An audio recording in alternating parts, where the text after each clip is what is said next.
सरकार द्वारा प्री या पोस्ट मैट्रिक स्कॉलरशिप भरा जा रहा है, जिसके अंदर SC ST और OBC भर सकते हैं। और इसके अंदर आप लोगों को 48,000 रुपये का स्कॉलरशिप देखने को मिल जा रहा है। इसके अंदर कैसे आवेदन करना है, इसके अंदर क्या क्या डॉक्यूमेंट लगेगा और इसका आवेदन प्रक्रिया क्या है, पूरी वीडियो में आप लोगों को बताने वाला हूँ। इसलिए वीडियो को शुरू से लेकर अंत तक जरूर देखिएगा। चलिए दोस्तों वीडियो स्टार्ट करते हैं। देश के हर कोने में ऐसे प्रतिभाशाली विद्यार्थी हैं जो पढ़ाई में तो होशियार है, लेकिन घर की आर्थिक स्थिति में कमजोर होने के कारण अपनी शिक्षा को बीच में ही छोड़ने पर मजबूर हो जाते हैं। इसी समस्या का ध्यान रखते हुए भारत सरकार ने अनुसूचित जाति, अनुसूचित जनजाति और अन्य पिछड़ा वर्ग के छात्रों के लिए महत्वपूर्ण पहल निकाली है। सभी मेधावी छात्र अपना सपना पूरा करना चाहते हैं, लेकिन पैसों की कमी के कारण वो उनके रास्ते में रुकावट आ जाती है, तो इसका लाभ ले सकते हैं। अब इसके अंदर हम लोग जान लेते हैं योजना की विशेषताएं और महत्व के बारे में। सरकार द्वारा शुरू की गई यह छात्रवृत्ति योजना शैक्षणिक सत्र 2025 से 26 के लिए लागू की गई है। इस योजना के अंतर्गत पात्र विद्यार्थियों को अधिकतम 48,000 रुपये तक की वित्तीय सहायता प्रदान की जाएगी। यह राशि मैट्रिक पूर्व और मैट्रिक के बाद की पढ़ाई कर रहे दोनों तरह के छात्रों के लिए उपलब्ध कराई गई है। योजना का मुख्य उद्देश्य समाज के वंचित वर्गों को शिक्षा के क्षेत्र में आगे बढ़ाने का समान अवसर देना है, ताकि कोई भी प्रतिभाशाली छात्र केवल आर्थिक तंगी के कारण अपनी पढ़ाई अधूरी ना छोड़े।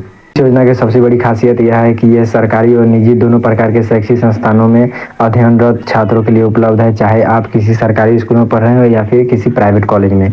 यदि आप पात्रता मापदंड को पूरा करते हैं तो इस योजना का लाभ उठा सकते हैं। यह सुविधा उन छात्रों के लिए विशेष रूप से लाभदायक है जो गुणवत्तापूर्ण शिक्षा प्राप्त करना चाहते हैं लेकिन फीस भरने में असमर्थ हैं। और इसके अंदर हम लोग बात कर लेते हैं पात्रता और दस्तावेज, मतलब कि कौन कौन से छात्र इसके लिए पात्र हैं और उनको कौन कौन से डॉक्यूमेंट की जरूरत पड़ेगी। इस स्कॉलरशिप योजना का लाभ उठाने के लिए आवेदक को अनुसूचित जाति, अनुसूचित जनजाति या अन्य पिछड़ा वर्ग से संबंधित होना अनिवार्य है। आवेदक को किसी मान्यता प्राप्त शैक्षणिक संस्थान से नियमित रूप से अध्ययनरत होना चाहिए। इसके साथ ही परिवार की आर्थिक आय एक निर्धारित सीमा से अधिक नहीं होनी चाहिए और आवेदक के पास कुछ महत्वपूर्ण दस्तावेज की आवश्यकता होनी चाहिए, जैसे कि आधार कार्ड, जाति प्रमाण पत्र, आय प्रमाण पत्र, पिछली कक्षा की मतलब कि मार्कशीट और बैंक खाता का जानकारी चाहिए। और जाति प्रमाण पत्र सक्षम अधिकारी द्वारा जारी किया गया होना चाहिए। आय प्रमाण पत्र भी न्यूनतम होना चाहिए और बैंक खाता आवेदक के नाम पर होना चाहिए और उनके आधार कार्ड से लिंक होना अनिवार्य है, मतलब कि DBT लिंक होना चाहिए। पिछली परीक्षा में मार्कशीट यह साबित करने के लिए जरूरी है कि छात्र नियमित रूप से पढ़ाई कर रहा है। अभी दस्तावेज की स्कैन कॉपी अच्छी गुणवत्ता की होनी चाहिए ताकि ऑनलाइन आवेदन के दौरान अपलोड करने में कोई परेशानी ना हो। इसलिए मैं बता देता हूँ ऑनलाइन आवेदन की सरल प्रक्रिया है इसके अंदर। आज के डिजिटल युग में सरकार ने इस योजना के आवेदन को पूरी तरह से ऑनलाइन कर दिया है। छात्र को पब्लिक फाइनेंशियल मैनेजमेंट सिस्टम यानी कि PFMS की आधिकारिक वेबसाइट पर जाकर आवेदन करना होगा। सबसे पहले आपको अपने मोबाइल या कंप्यूटर पर इंटरनेट ब्राउजर खोल करके PFMS की वेबसाइट पर जाना होगा। वहाँ पे होम पेज पर आपको अनुसूचित जाति, अनुसूचित जनजाति और पिछड़ा वर्ग का छात्रों के लिए स्कॉलरशिप का विकल्प दिखाई देगा। लिंक पर क्लिक करने के बाद आपको नया पेज खुलेगा जिसके अंदर रजिस्ट्रेशन करना होगा। रजिस्ट्रेशन करने के दौरान आपको मोबाइल नंबर, ईमेल ID और अन्य जानकारी मांगी जाएगी।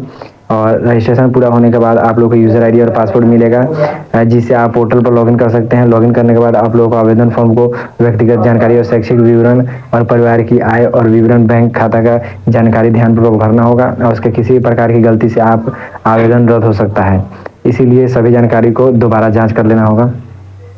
और चलिए बात कर लेते हैं दस्तावेज अपलोड और सबमिशन कैसे करना होगा। जानकारी भरने के बाद अगला महत्वपूर्ण कदम है आवश्यक दस्तावेज को अपलोड करना। पोर्टल पर दिए गए निर्देशों के अनुसार प्रत्येक दस्तावेज के लिए एक निर्धारित फाइल साइज की गई है, मतलब कि साइज यहाँ पे फिक्स करा गया है और फॉर्मेट भी होता है। आमतौर पर PDF या फिर JPG में अपलोड किया जाता है। इस फाइल का साइज 200 KB से लेकर के 500 KB के बीच होना चाहिए। सुनिश्चित करें कि सभी दस्तावेज स्पष्ट रूप से पढ़े जा सके और उनमें कोई भी कटिंग या फिर छेड़छाड़ ना हो।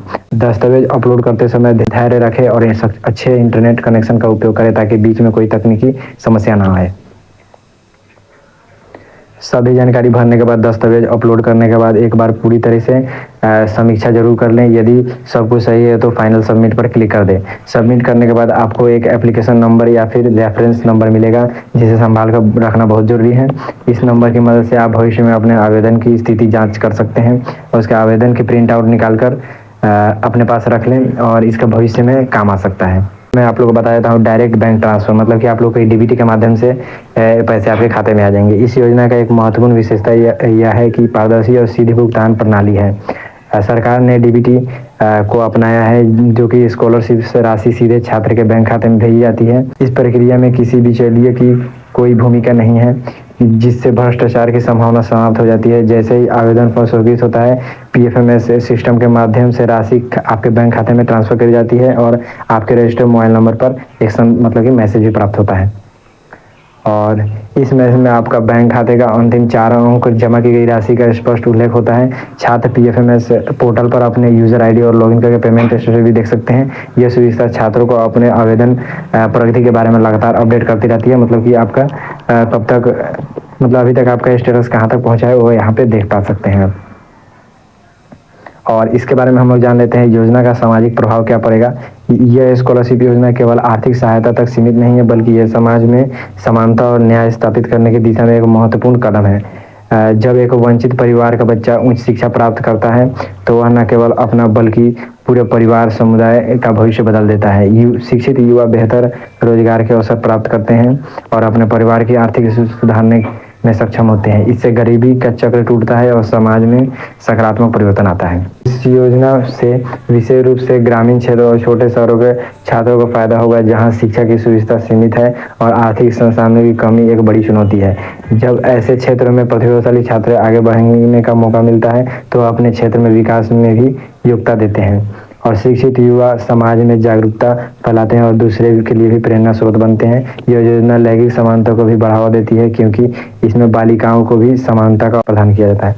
और इसका आवेदन करने में आपको कौन कौन सा ध्यान देने वाला बात है, चलिए बता देते हैं। जल्दबाजी में आवेदन करते समय कई बार छात्र छोटी छोटी गलतियां कर देते हैं, उनके आवेदन को खारिज कर सकता है, मतलब कि आपको रिजेक्ट हो सकता है। सबसे पहली और महत्वपूर्ण बात है कि आवेदन करने से पहले मतलब पात्रता मापदंडों को ध्यान से पढ़ लें।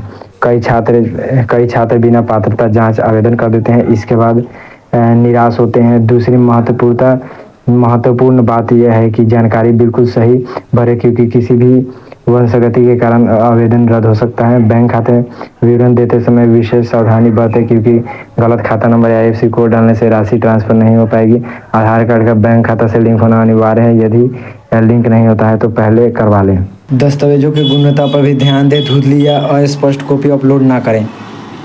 यदि कोई दस्तावेज पुराना है तो उसे अपडेट करवा लें। आवेदन का अंतिम तिथि का ध्यान रखें और आखिरी समय में जल्दबाजी से बचें, क्योंकि सर्वर और ट्रैफिक ज़्यादा होता है। योजना भारत सरकार की उन महाआकांक्षी पहलों में से एक है जो समावेशी विकास और सामाजिक न्याय के सिद्धांतों पर आधारित है। इस योजना का न केवल आर्थिक सहायता प्रदान करना है, बल्कि लाखों युवाओं को अपने सपने पूरे करने पर आत्मविश्वास भी देती है। जब एक छात्र को पता होता है कि सरकार उनकी मदद के लिए तैयार है तो वह अधिक मेहनत और लगन से पढ़ाई करता है। यह योजना शिक्षा के क्षेत्र में समानता लाने का हर वर्ग के बच्चों को गुणवत्तापूर्ण शिक्षा उपलब्ध कराने की दिशा में ठोस कदम है। दोस्तों, मैं आज की इस वीडियो में आप लोग यही जानकारी देना चाहता था कि आप लोग कैसे लाभ ले सकते हैं स्कॉलरशिप का, जो कि भारत सरकार दे रहा है। दोस्तों, अगर आपको ये वीडियो पसंद आया है, अगर आपको कोई भी जानकारी इस वीडियो से लगा तो आप लोग लाइक कर दीजिए और चैनल पर सब्सक्राइब कर दीजिए। और अगर आपका कोई भी इसके रिलेटेड क्वेश्चन है तो कमेंट में पूछिए। अब हम लोग मिलेंगे नेक्स्ट वीडियो में।